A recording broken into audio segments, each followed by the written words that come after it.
Bismillahirrahmanirrahim. Assalamualaikum warahmatullahi wabarakatuh. Alhamdulillahi rabbil alamin. Wassalatu wassalamu ala rasulillahil karim Sayyidina Muhammadin al-amin wa ala alihi wa sahbihi ajma'in wa ba'd.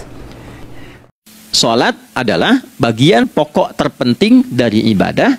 Nah, di sini kita akan mulai membuka sedikit rahasia terkait dengan aspek ibadah ini.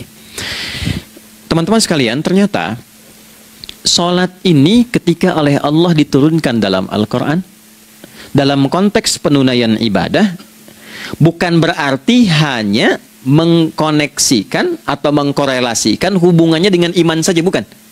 Karena saya beriman, saya buktikan ibadah nyembah Allah lewat salat.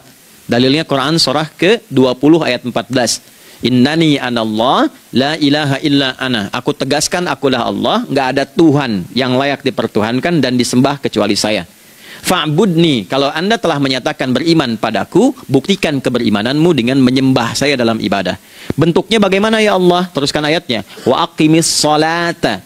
Tunaikan salat sebagai bukti ibadah. Itu li dzikri, sebagai zikir kepadaku. Jadi korelasi antara ibadah dengan iman sudah kita sebutkan dalilnya. Sekarang ibadahnya tersendiri ketika ditunaikan. Apa manfaat dari ibadah itu?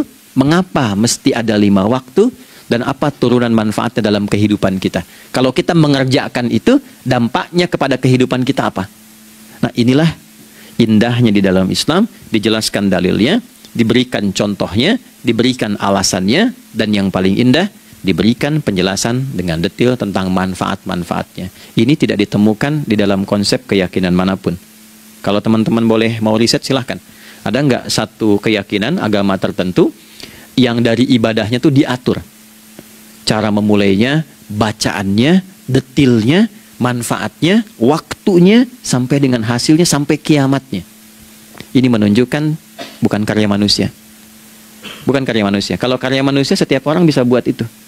Ya, ketika ini menunjukkan bukan karya manusia, maka pertanyaannya dengan cara apa lagi Allah memberikan pembuktian pada kita bahwa Ia Tuhan yang hak yang harus kita sembah.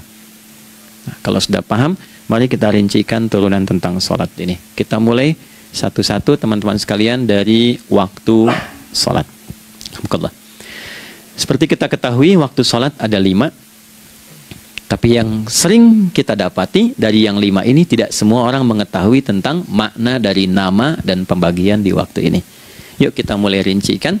Sholat yang pertama namanya apa? Nggak usah khawatir menang nggak dapat hadiah kalau benar. Salah juga keterlaluan. Oke, 1 subuh. Dia satu-satunya nama salat yang punya 2 nama ya, subuh dan fajar. Oke, Pak Fajar, Pak waktu salat. 2 zuhur. 3 asar. 4 maghrib. 5 isya. Oke, rumus hitungannya 24 434 ya. Rumus bilangannya 24 434. Kalau mau tanya nomor koneksi dengan Allah 24 434, 2 subuh, 4 zuhur, 4 asar, 3 maghrib, 4 isya. Oke, pertanyaannya, apa artinya nama itu? Selama ini jangan-jangan kita hanya tahu namanya, tapi tidak memahami maknanya. Itu poinnya. Subhanakallahumma bihamdika nasyhadu an la ilaha illa anta nastaghfiruka wa natubu ilaik. Allahumma tubna ilaika taubatan nasuha ya arhamar rahimin.